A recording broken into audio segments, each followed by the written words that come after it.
So I'll quote from that. It is a tragic and sad time for the people of Ukraine and the world. At Rotary, we are deeply concerned by the deteriorating situation in the Ukraine and the escalating loss of life and humanitarian hardship there.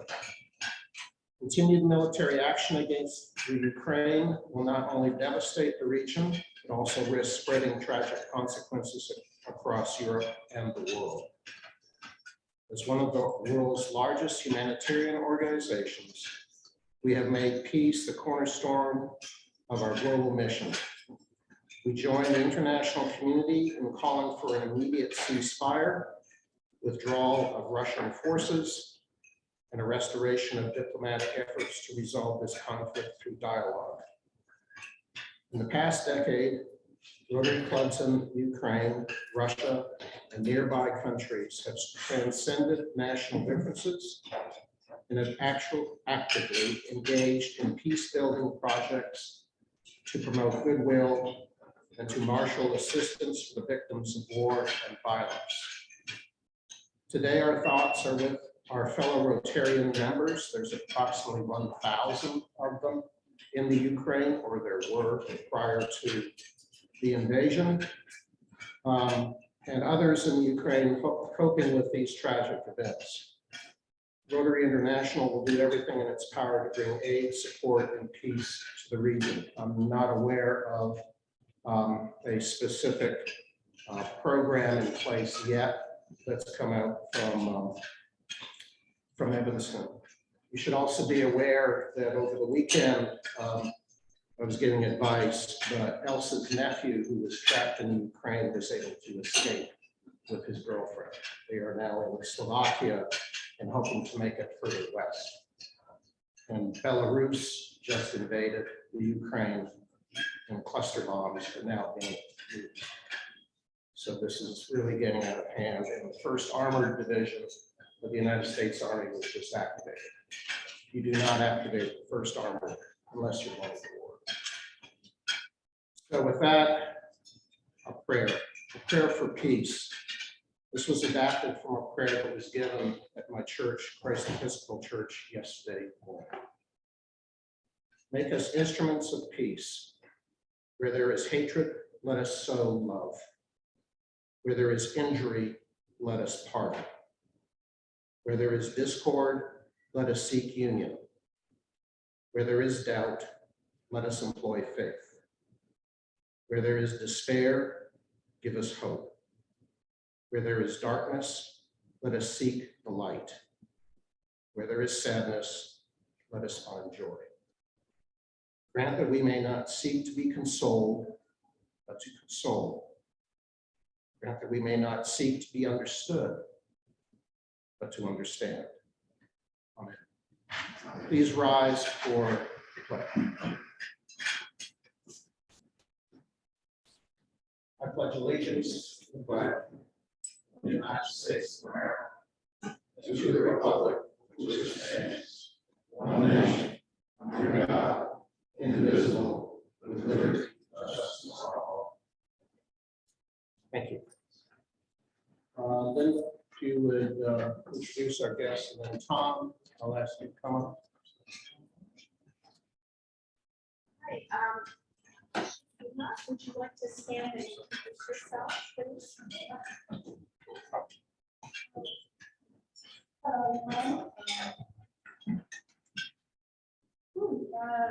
You know, we put on the spot.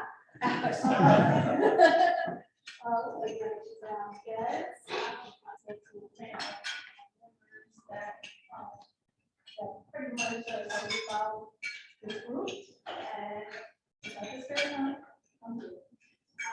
I am currently a parent advocate for parent succession with children, and I am also a discussion parent. I am also going to you.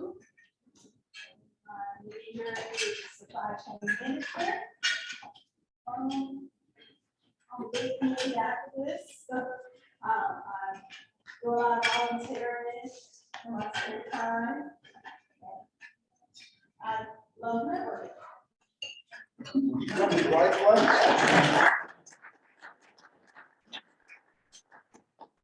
And then we have Philip. Say hello.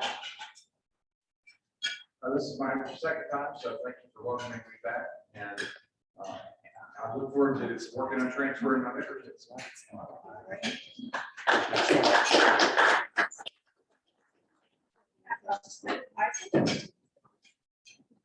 Appreciate being back as well.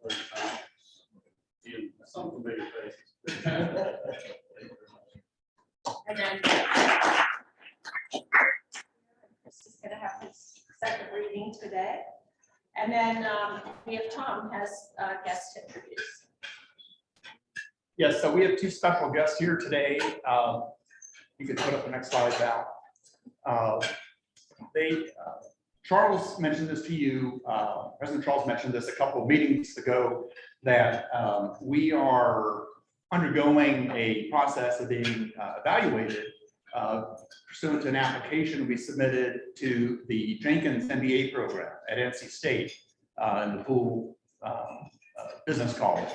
And we have a group of 4 MBA students who will be looking under the hood of our club and then in a month or two, giving us recommendations on how we can improve things, make things better for all of us, better serve the community. And they'll be doing that through a process of surveys and interviews and just looking at our operations. So today we have, stand please, Corey and Joni. Corey Sandy, who is a director of global quality systems and governance at Novartis Gene Therapies, and Joni Medlin, who is quality assurance manager at BD Medical Devices. So they're 2 of the 4 MBA students. And lastly, I just want to emphasize that hopefully later today, at the latest tomorrow, a survey will be going out. And I'm talking to everybody on Zoom too. That's why I wanted to come up here. A survey will be going out to all the members in the club, and we ask that you please respond to it sometime this week. The deadline will be sometime this weekend. I'm trying to work with NC State to give the first 3 to respond a year's supply of Howling Cow ice cream. but it is important to the club and to all the work, the hard work that they're doing for our club that respond to the survey. So be on the lookout for that. Linda will be emailing it out either later today or early tomorrow morning. So Corey, Joni, welcome today.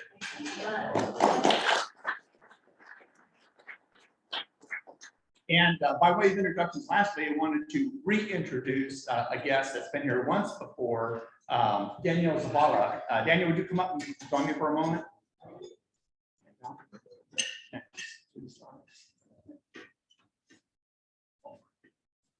There we go. You've met Danyelle before, who was here about a month ago. Danielle's an IT consultant and a Venezuelan lawyer who moved to the Raleigh area some time ago. And he's been very involved in Rotary through the Rotaract system. But our purpose today is to promote and encourage anybody to think out of the box what you're doing this early June and think about going to the Rotary International Convention in Houston, June 4th to 8th. I will be going for the first time as the club representative, as president-elect, and now there are 2 more slides to run through. And the convention typically has anywhere from 15 to 25,000 people from around the world. So with all that's going on, it's a spot of hope to gather people from all over the world who will meet and discuss everything from peace, conflict, to serving our communities. And this is where you can register on the web. And Danielle, do you want to say a couple of words about the, Danielle's been to 3 conventions before. So do you want to say a couple of words about that? Sure. Hi, everybody. I'm Danyelle Zavala. I'm Rotary actor since 2010. I've been in the Rotary Convention in Atlanta in 2017. I went in 2018 to Toronto, and then also I went to Hamburg, Germany. And this is gonna be my 4th in Houston. Since my first international convention was in Atlanta, I was excited because I wanted to see how the organization was. And we all know that how big the organization is and how much networking we can create in our clubs here. But the Rotary Convention is another level. If you can do really good networking here with Rotarians, like the fellow Rotarians, if you go to international convention, you can create more networking at international level. They are Rotaractors and Rotarians from different parts of the world, not only doing social service, but also like sharing the connection that they have to possible work together. I know so many Rotaractors and Rotarians believe on the conventions, and the years after they become like international business, doing some different international business for different countries. And by what my personal experience, I came here just to get a vision of RILA, which is like a program for Rotaractors and people that is not Rotaractor to meet their organization of Rotary. And I came here to learn a little bit more. And then one thing took me to another. I found a scholarship for full ride scholarship for Waitek Community College 2 years ago. I finished last year my English classes. I'm still working a little bit on it because my plan is to apply for the Peace Fellowship at Duke and UNC. So I invite all of you to go. It's an amazing opportunity to connect with another Rotarian, know more the organization, and see the biggest impact the organization does. Just one small and last example. In Toronto, we have with us the Prime Minister Trudeau, and he was there, and the Queen Elizabeth's sister was joined also to the convention to do a speech for all the Rotarians and Rotaractors.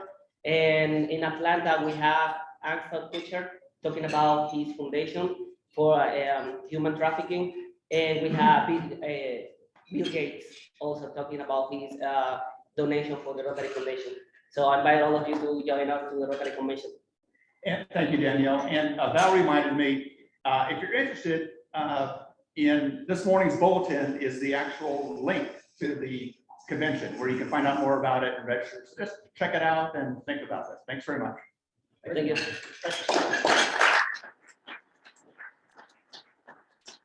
If memory serves me correctly, the discounted registration fee is active through the end of this month, which would be like today.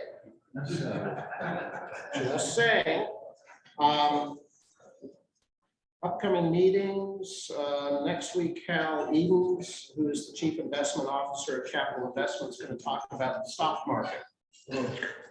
Okay, we know what direction it's going at the moment. And then following that, on the 14th of March, Lee Pace, who is an author, is going to be here to talk about the history of Pinehurst. So if you're a golfer, please come. And then on the 21st of the month, Jackie Craig, who is with Green Chair, is going to come out and talk to us about what Green Chair is.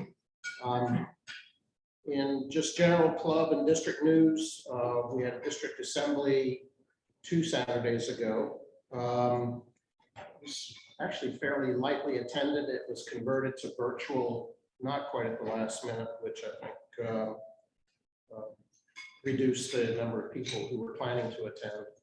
Unfortunately, we heard about what's going on in the club. All of the there was a whole series of announcements. In the district, there was a whole series of announcements about clubs that had achieved significant results in either raising money, becoming Paul Harris Fellows, etc.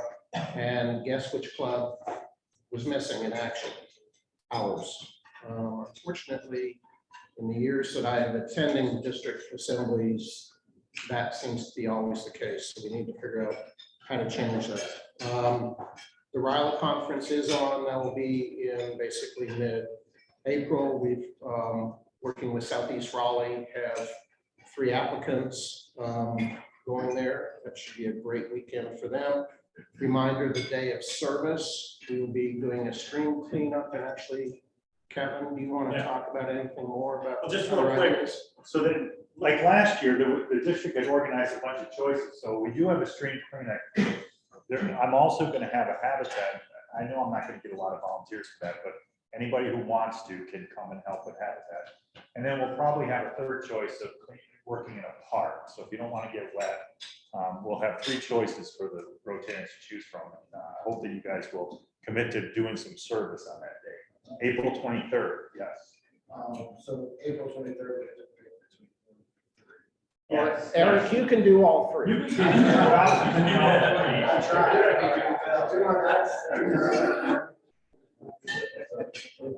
I want to thank Kevin for standing up and taking on the work. As some of you may or may not know, Nicolette had taken a leave of absence, so Kevin has stepped in and is doing a great job. So thank you, Kevin, for that. And interestingly, the district tried to recruit Gina to redo what she did last year, and I said no. And they're scrambling because what Gina did last year was phenomenal. Another reminder, district conference is coming up. I know it's out there a bit, but believe it or not, it will come here soon in about 2.5 months. So May the 13th to the 14th, Winston-Salem. It's a great event. So please register. That discounted registration period has gone by, but it's still there. Does James get on? No. Okay. Also, just a quick reminder, 2 days before the day of service, we will have, and she's not here, so the police chief, I mean, so we're back to whiskey and wine tasting as opposed to soda and water. But that's on the 21st of April. We'll be at the La Mancha Gallery over in the Village District, otherwise known as Cameron Village, in case you're lost. And there will be 2 seatings, if you will, just because of the size of the facility, but we'll have more information out about that. So please put that on your list. It will be a lot of fun. It's for a good cause. We're going to be sharing all of the monies, sponsorships that we raise between Gift of Life and also the foundation for the club. So please think about that. Richard, talk about a stretch goal. You don't even know how to set a stretch goal because you blew through your stretch goal. Yeah, just a quick update. We're at 1,300 plus books, maybe 1,400. It's all y'all. I can't tell you how many places of work and houses I've stopped by and picked up books. And I want to give a shout out to our 2 prospective members who probably contribute about 50 books a piece. So thank you, Chris and Cliff.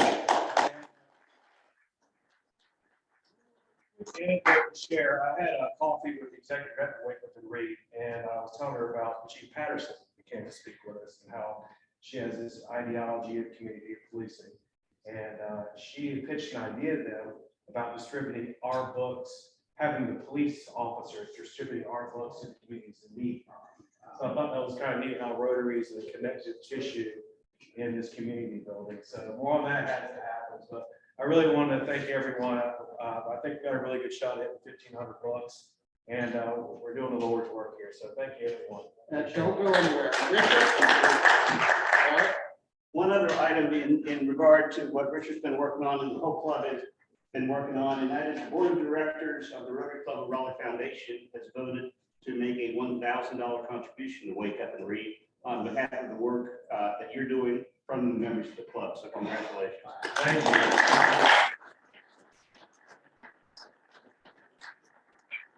I don't want to hear it just went to 2,000. Although at 1,000, anyway, Tommy. So Harrison got called away, but Tommy Kelleher was kind enough to jump in and take over for Harrison. So Very good.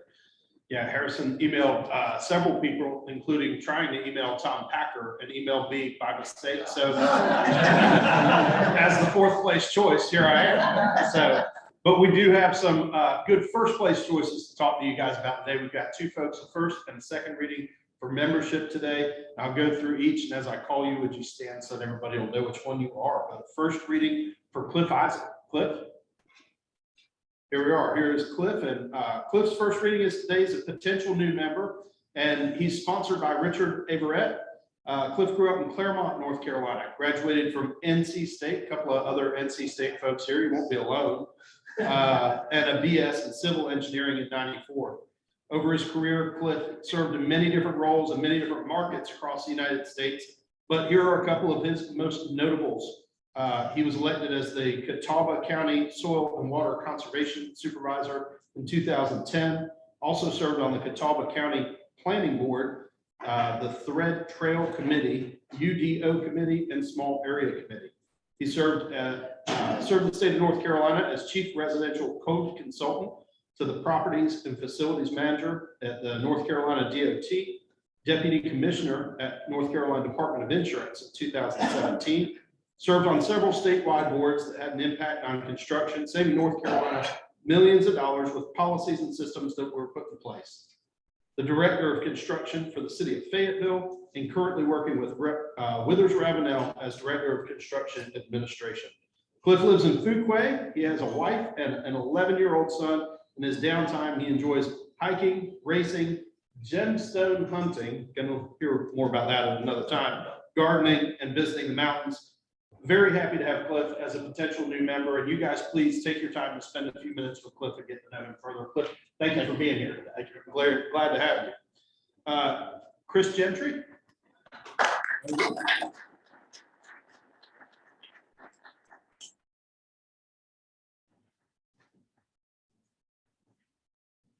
You guys please welcome Chris. Chris is here today for his second reading, and Chris is with Key Force. He's originally from Connecticut, but moved to Raleigh about 16 years ago with his wife and 3 sons. Chris is the regional director for Key Force, as we learned last week, and he has a cover band with his 3 boys. And from what I understand, Harrison's dragged a commitment out of him to play one of our socials with him and his boys. So I'd be really excited about that. Second reading for Chris today, and we had a question for Chris. What excites you about being part of Rotary, and in particular this group here in Raleigh? Not to put you on the spot, but go ahead. Well, it's almost embarrassing to admit to myself that I really haven't been engaging much in my community. I really kind of lost that, and I can blame it on COVID. I guess we can all blame a lot on COVID, but I lost touch with that. And so, to be honest, just being here and saying, no, this is happening. This is what you should be doing. Let's get back into it. And it felt good to bring the books, and I appreciate you mentioning that. But of course, I got to give my wife credit for that because she's a school teacher who made sure I had the books. But just the sense of, getting back into it, giving back, making an effort on others' behalf instead of just yourself all day long. We're very happy to have you here, and I hope we all get a chance to serve with you. Thank you, Chris. If any of you members have questions for our potential new members, please get up with them, spend some time with them, and get to know them.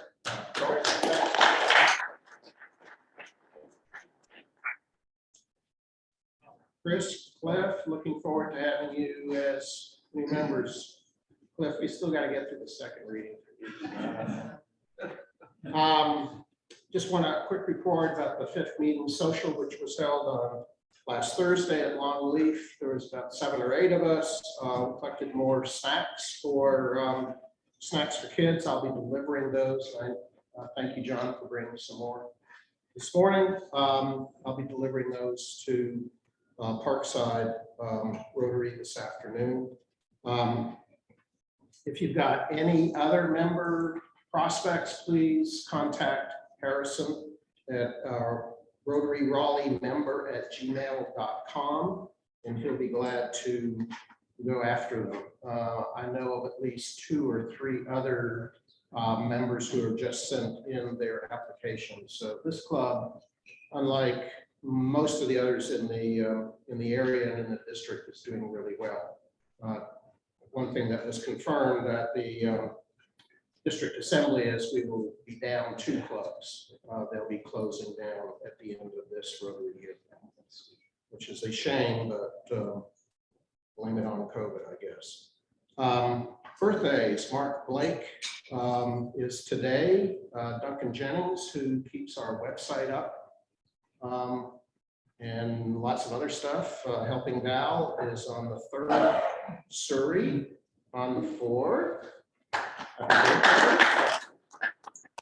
And Brad Crowley is on the 6th.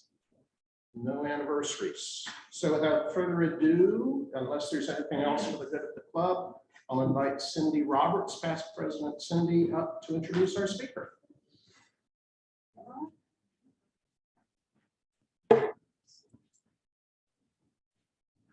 Good afternoon. I am very excited to have Danyelle here, and Kathy is there. And I was hoping she was going to be on Zoom, but she is not able to. But the Bridge International is an anti-human trafficking nonprofit based in Durham. Their mission is to bridge the gaps and to reach underserved communities and spread awareness on the issue of human trafficking, which we all know is so important right now with everything that's going on in the world, as well as our own country. Their goal is to develop an organization that would be part of a world where human trafficking doesn't exist and where survivors are free of exploitation and empowered to pursue their dreams and live fulfilled lives. So the founders, Danyelle Kara, who's here, and Kathy Nunez, collectively have over 13 years of experience in various roles in the anti-trafficking movement. And what I wanted to say is thank you to them, because they both left jobs to start this nonprofit, which you can imagine is very difficult, especially with this topic. Kathy has over 8 years experience in anti-human trafficking movement. She was with the Salvation Army's Project Fight for over 5.5 years, which both of them worked with my daughter, Alex Bumgarner, who is still with the Project Fight in Asheville. She has held various roles from interpretation, case management, outreach, which has allowed her to identify the gaps in services. She's also a bicultural and bilingual Latina woman, so she's able to have a really great rapport with this type of community. Danyelle also worked with Project Fight. She knows my baby Alex, and is a part-time adjunct professor for the Department of Social Work at Appalachian State. She holds a Master of Social Work degree and just a whole lot of passion for human rights. So with 5 years of experience in anti-trafficking, she also holds a huge commitment to serve survivors and the community as a whole. Just get to know these girls and what they are doing and what type of experiences they're having, which I believe can also be a dangerous endeavor. And so I just have so much respect for them and what they're accomplished. Yeah, thank you. So today I am going to talk with you all briefly about what is human trafficking. So when we oftentimes will see human trafficking in the news, it'll hit headlines every now and then. We probably all have seen Taken. That's a little bit of an aged film at this point, but that's not what it looks like here in the United States. Thank you. And so I kind of just want to break down some myths around human trafficking, share a little bit of what does human trafficking look like here in North Carolina, here in the Raleigh-Durham area, and also how you all can be part of the movement too.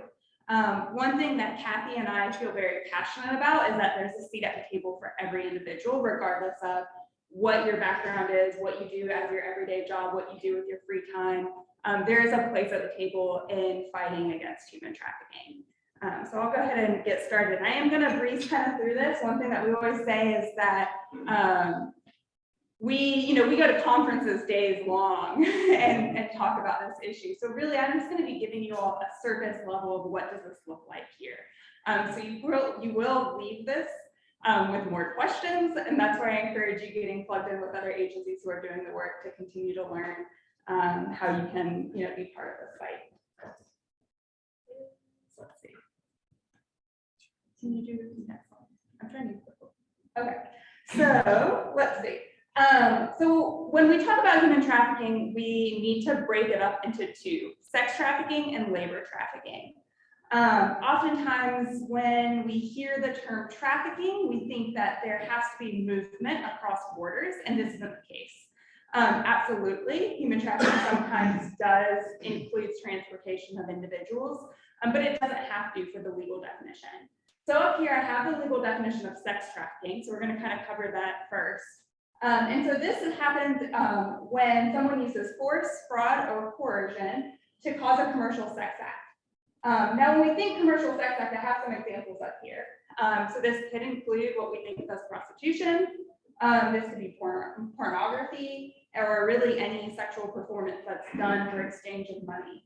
So a huge piece of this too is to realize that that commercial element can be anything of value. We oftentimes think it has to be money, but it can also be for shelter. It can be for trade of substances. It could be for just your basic needs of clothing. And so it can be money, but it can be any of these things. And so that's when we start really talking about our different vulnerable communities, that this element of the commercial sex act part of it can come into play and intersects with a lot of other issues that our community faces, such as homelessness, such as substance use disorders, just to name a few. The other part of this that's really important to mention is that or causes a minor to commit a commercial sex act. So when we talk about human trafficking of minors or sex trafficking of minors, you do not have to show force, fraud, or coercion. Any commercial element to that is going to make it legally human trafficking. And so with that, oftentimes on the news, you'll see terms like child prostitute. There's no such thing as a child prostitute, y'all. And anytime a child is engaging in any type of commercial sex act, that is trafficking, that is illegal. And so if that's the one thing you take away from today, like I've done my job in my opinion, is to kind of try to break down some of these myths. Excellent. Did you try the clip? I'm trying the clip. Is it not working? Oh, is that me? Oh, here it's going. Sorry, maybe it was up there. And so then the other piece of this is labor trafficking. And so labor trafficking is going to be that exploitation of person, again, using force, fraud, or coercion for labor or services. Now, this can include tons of things. Sometimes labor trafficking intersects with sex trafficking. That could be like in illicit massage parlors. This also includes within domestic servitude, agriculture work, restaurant work, panhandling, construction, within our hospitality industries. It really can occur in almost any industry. And so that's really where, by the end of this, I'm going to be talking with you all. How does this actually, how is this relevant to the work you all do? How is this relevant within our community? Because we do see labor trafficking happening throughout our state, within our communities, and all of these other areas.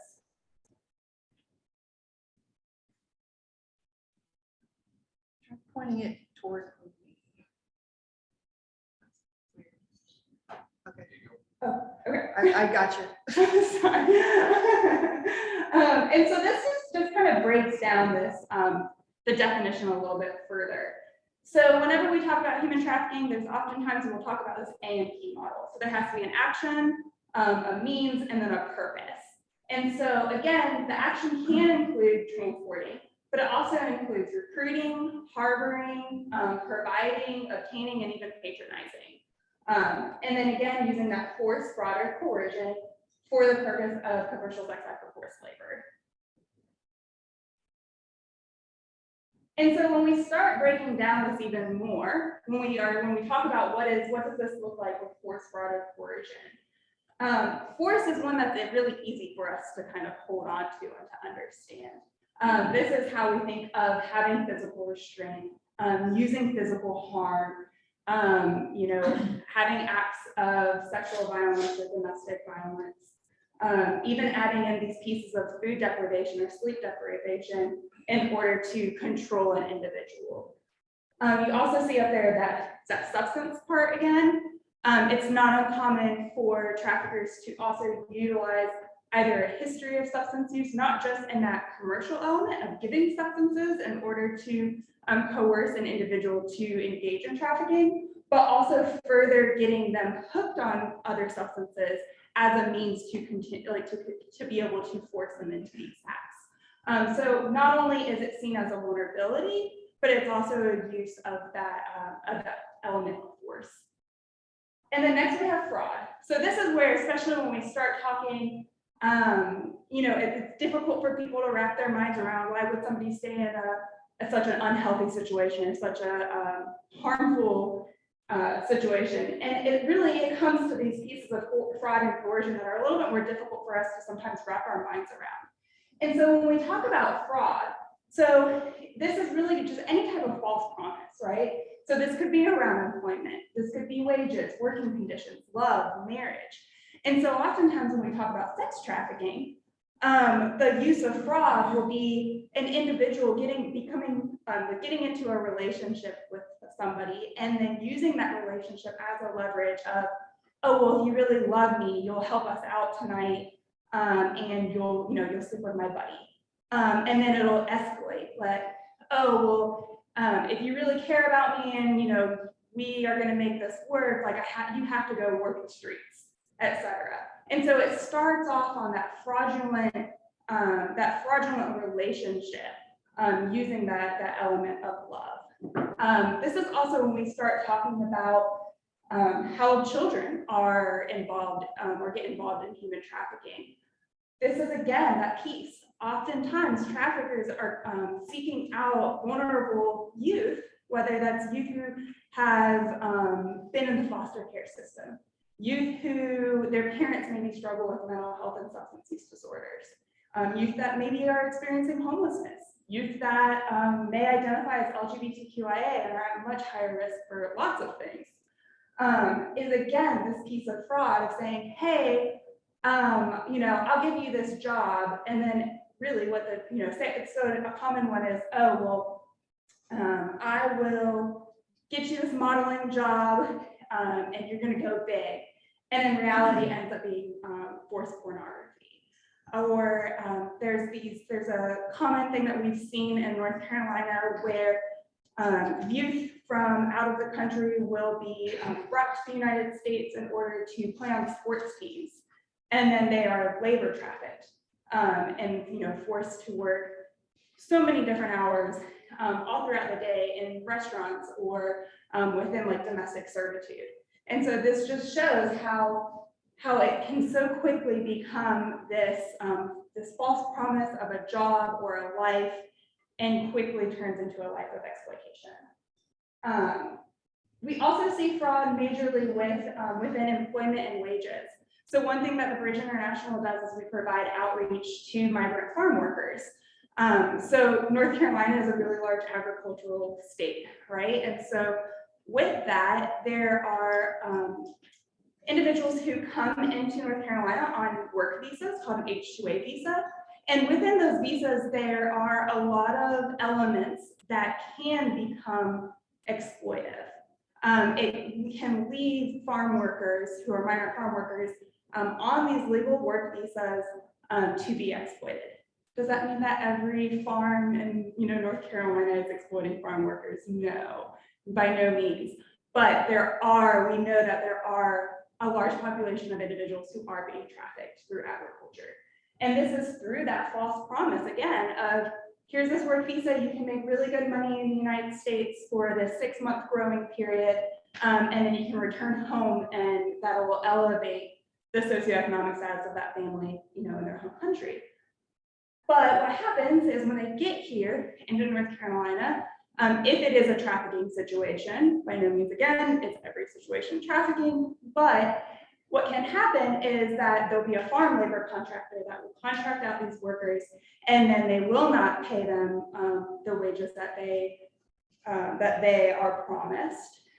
They are supposed to provide housing, and oftentimes the housing is substandard, and they may withhold their passports, they may withhold their visa. So again, adding in all these elements, and that goes right into that coercion piece. So then when you add in these elements of taking documents away, of using like threats of serious harm to family members back home, or even those that are US citizens, when we talk about the kind of that case study of looking at minors, saying, oh, well, we'll tell your parents and your family, you're gonna have all this shame in your family will never forgive you for what you've done. So then adding in these threats or psychological manipulation to also continue that exploitation. You don't have to have all three of these for it to be trafficking, but oftentimes there's a mix of forced rider coercion when you're talking about trafficking. New address. And so when we look at these three different things, this just further creates a perfect storm for exploitation. And it makes it very difficult for individuals to leave their situations and seek and get help.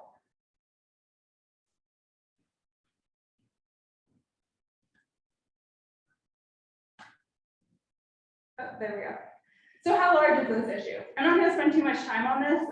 One, because statistics around an issue like human trafficking are very hard to collect. These are statistics from 2018 from the National Human Trafficking Hotline. North Carolina consistently ranks within the top 10 worst states of trafficking in our nation. In 2020, we were number 8. Data still, they're kind of slow in that providing the data back to the community. And so the National Human Trafficking Hotline is a hotline that survivors can call to be directly connected to a direct service provider. But it's also a hotline that us as community members can call either to get technical assistance, to say, hey, I think this is going on, how do I approach this? Or as a community member, if you thought that you had witnessed some form of trafficking or had information that would be useful, you could also make a tip to the National Human Trafficking Hotline, and then that information is shared to law enforcement, to the CPS if it is dealing with a minor, and then to local service providers in the given area. And so at the end of this, I'll have the National Human Trafficking Hotline phone number at the end, but that's again, where as a community member, I encourage you guys, if you see something, say something, right? Like if you see something, you can call the National Human Trafficking Hotline and share it. It doesn't necessarily, you should never be intervening on your own, because that can create a very dangerous situation, not just for yourself, but to potentially for that identified victim. In the hotline, it will get to the right people. And so in my prior work, Cindy had shared that I worked for the Salvation Army. And so like for the Salvation Army, we had a 24/7 hotline that we also operated. And so we would get direct calls or tips from the National Human Trafficking Hotline. Currently in my role where we're at, we're a very small organization. We're only 1.5 years old. So we aren't getting direct calls from the hotline versus we actually get calls from our community members and like other professionals who are working in this field. But one thing that I want to note here is I could just throw out this, oh, we're number 8 and as the worst state in the United States and kind of leave it at that. But in the last 5 years, in both agencies that I've worked for against this issue, only about 10% of the clients that we served came from the National Human Trafficking Hotline. So I share that because it actually shows that this is a much larger issue, that the hotline isn't capturing all of those individuals being served. There's no streamlined approach of gathering that data currently in North Carolina. And so it just shows to you that while these numbers are high, they're much higher. And again, that's why it's important for us to be talking about. So why do we have so many issues in North Carolina? These are just a few things to kind of note. We do have a lot of interstates, so there is a lot of travel. We do know that while transportation isn't required for the definition of trafficking, it is something that in certain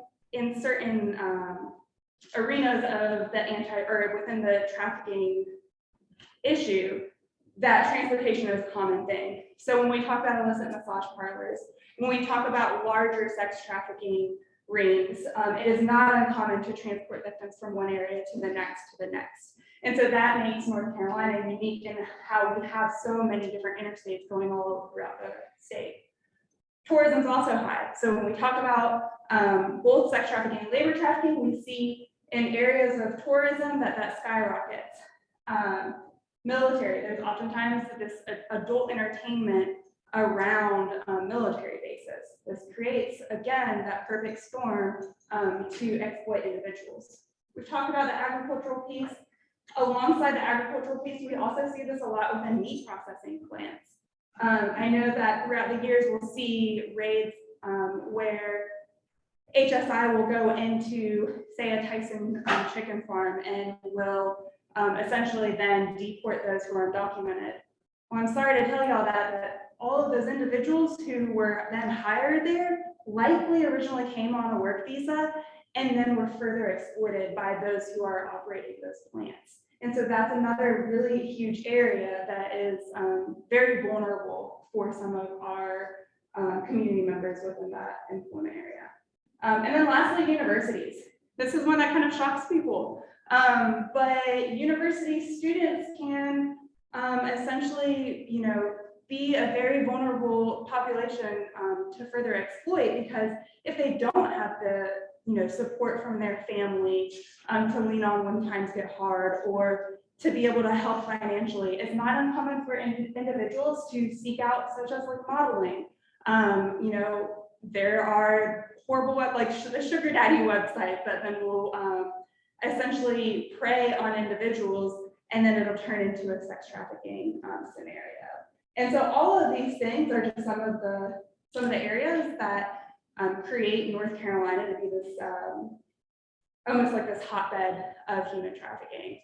Another thing that I want to note here too is that North Carolina has done an excellent job in public awareness.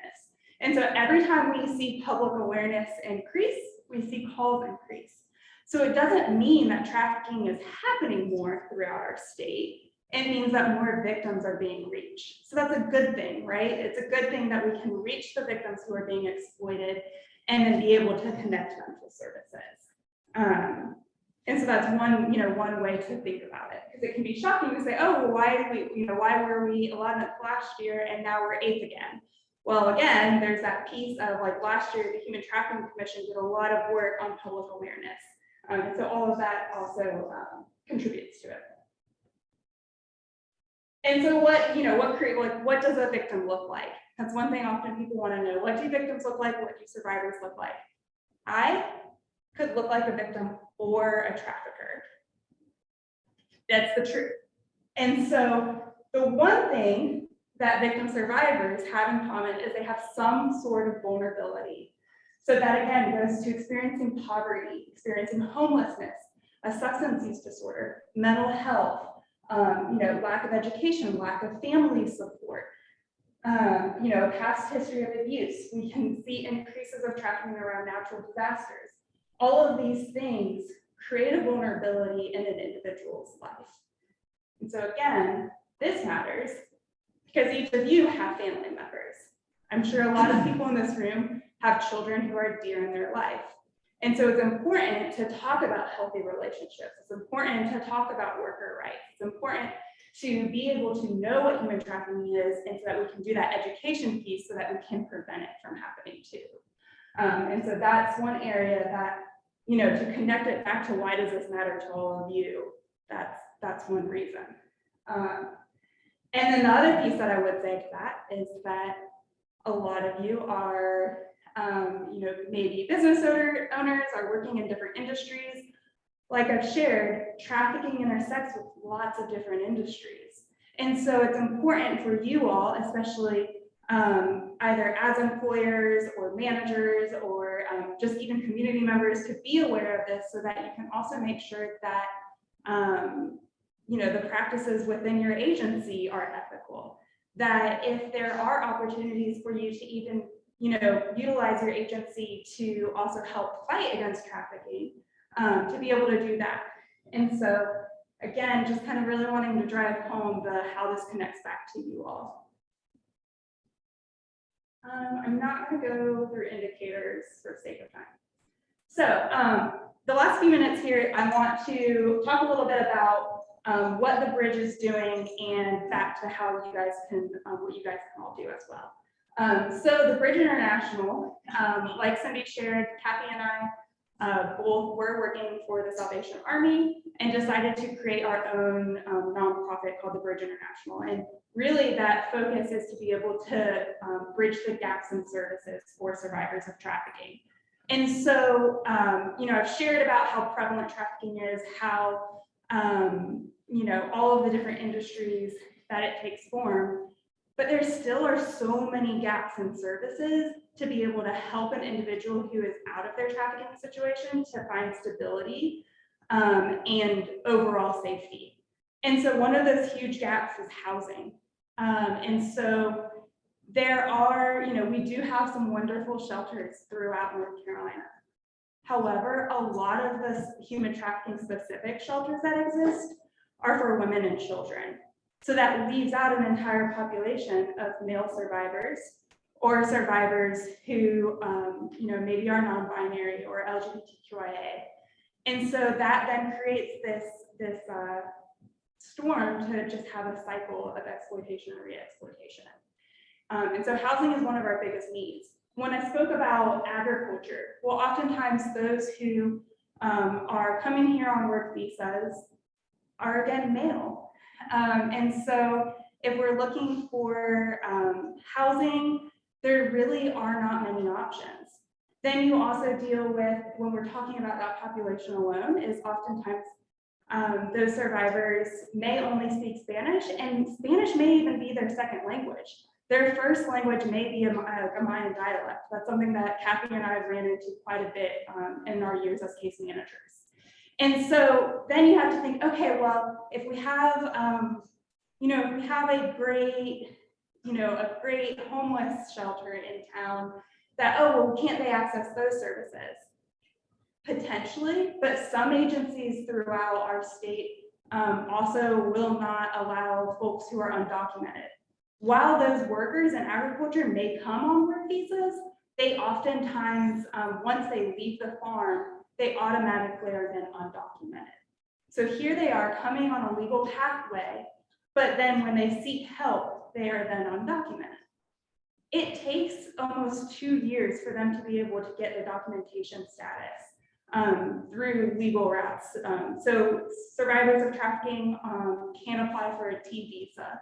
However, those take 2 years. And so then it creates this long time period when they are not authorized to work, when oftentimes the services that are out there will not serve this population. And so that's one area that the Bridge International is trying to bridge that gap.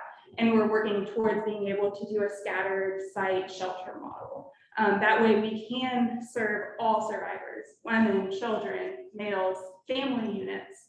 Family units are one of the most difficult, some of the most difficult cases to be able to work with if they don't have housing, because most of the services throughout the state will serve women and children or men. And so then we get into this situation of having to break up families, and that's not conducive for anybody. And so that's one area that the Bridge International is really trying to work hard towards. We currently have 8 survivors that we're providing case management for. About 80% of those are Spanish speaking only, so Kathy is working with those survivors currently. And then the other thing that we are doing is providing outreach to vulnerable communities. So I've talked a lot about migrant farm workers because that's an area that there isn't a lot of people doing work throughout North Carolina and the anti-trafficking movement to address. And so we also work with other nonprofits throughout the state to be able to provide outreach kits to those farm workers. And so those have some key indicators that kind of explain what is trafficking. And then we also provide like food and hygiene items that are culturally sensitive within a bag. So that's being able to build that rapport with individuals, meet an immediate need, and then also help get them connected to services. Since doing that work, Kathy's been doing that outreach for the past 4 years, and we have absolutely seen survivors that have ended up coming out of their trafficking situation because of having those outreach. And so being able to provide that direct outreach to some of our most vulnerable communities really does pay off.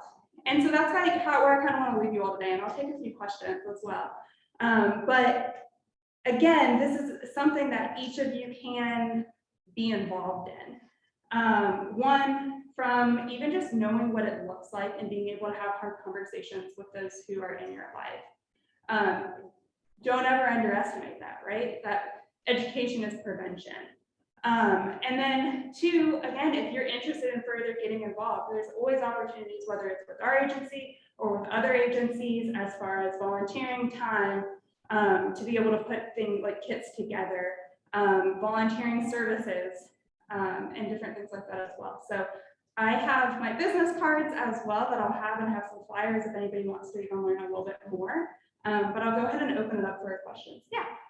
Is there a certain area of the state where it's more of a, I guess, a hotbed for trafficking? Is it the metropolitan, like Raleigh, Charlotte, or the four counties, I-95, or? Yeah, so really it just depends, right? So like what I always say, so I actually live in Boone, North Carolina, so I'm over the mountains, and have been doing the work up there for about 3 to 4 years. And it's as much of an issue up there as it is here. We really have to look at the population. So larger cities, you're gonna have larger amounts of survivors just because of population.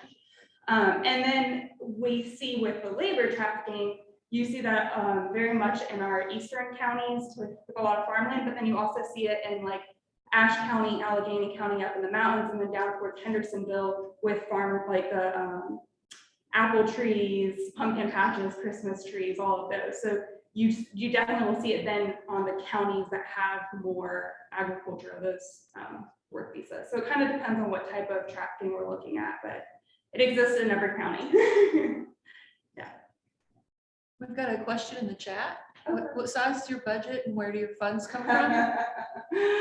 So our funds currently, as being only a year and a half old, have been almost predominantly private donations. We are working on some larger grants currently. The state has been allocated some money that we're hoping that we'll be able to access. And we're like, we're writing grants with Blue Cross Blue Shield and stuff, but right now it's all been private donations.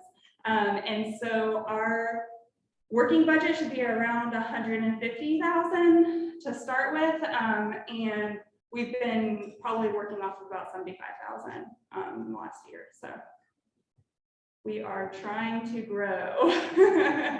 It's a process. Yeah. Sorry. Yeah. In case of numbers, over in Durham County, how many cases of trafficking were you able to document? How many of those were prosecuted? And what sort of punishment did they get for the trafficking? So there's not a lot of prosecution numbers. So I'm, going based off of like the work that Kathy and I have been doing in the past year and a half, probably only 2 of our clients were trafficked near the Durham area, and neither of them are working with law enforcement. However, when I think about my time working in this field, I have not had, none of my clients' cases have been successfully prosecuted.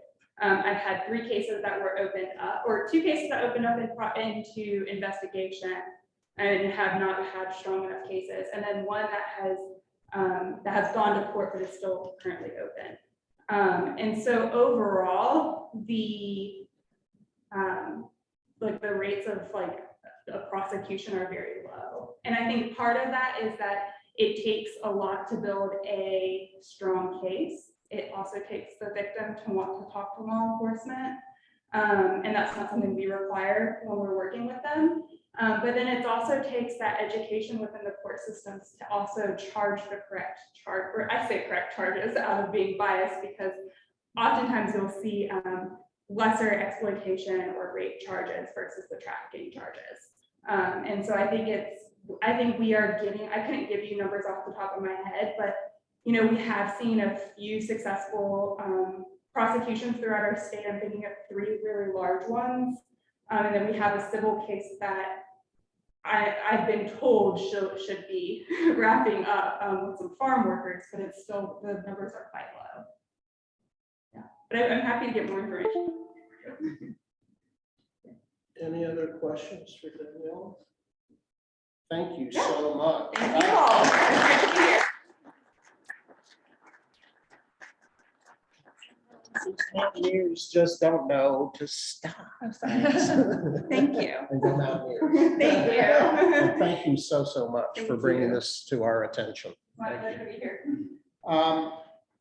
Reminder about the survey, so we'll get it either this evening, and you want it back up in about 3 minutes, something like that. I've actually looked at it. It will not take long to complete, so complete it. Thank you. That's an order. Not that you'll listen to me, but anyway, I'll just point out. Cliff, Chris, we're looking forward to you guys joining the club. Thank you for being here.